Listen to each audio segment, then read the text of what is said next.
అయ్యా, ఆంధ్రప్రదేశ్ ముఖ్యమంత్రి నారా చంద్రబాబు నాయుడు గారు 35 సంవత్సరాలుగా మేము పోరాడుతూనే ఉన్నాము. ఇప్పటికీ పోరాడుతున్నాము. ఈ ప్రభుత్వంలో పవనన్న 2 సార్లు ఆర్డర్ ఇచ్చారు, డిప్యూటీ సీఎం గారు. అయినా కానీ ఇప్పుడు మాకు ఇక్కడ సర్వే జరగట్లేదు. దానికి టీడీపీ నాయకులే కారణం అని చెప్పి ఇక్కడ ఆరోపణలు ఉన్నాయి. మాకు కూడా అనుమానం వస్తుంది. ఆరోపణలతో పాటు మా అనుమానం, ఆరోపణలు నిజం కాకూడదు అనుకుంటే మాకు ఇక్కడ మా భూమిని సర్వే చేసినప్పుడు మీడియాను పెట్టి సర్వే చేయండి. అప్పుడు మాది తప్ప, మేము ఆరోపిస్తున్నది తప్ప తెలుస్తుంది.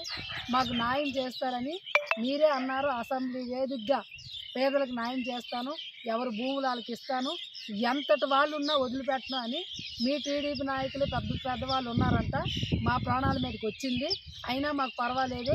మాకు మాత్రం మేము చచ్చిపోయినా, వాళ్ళు మమ్మల్ని చంపేసినా మీరు మాకు న్యాయం చేయండి. ఇక్కడ మాత్రం మీడియా సమక్షంలో మాకు సర్వే జరగాలి. ఇదే మేము కోరుకుంటుంది.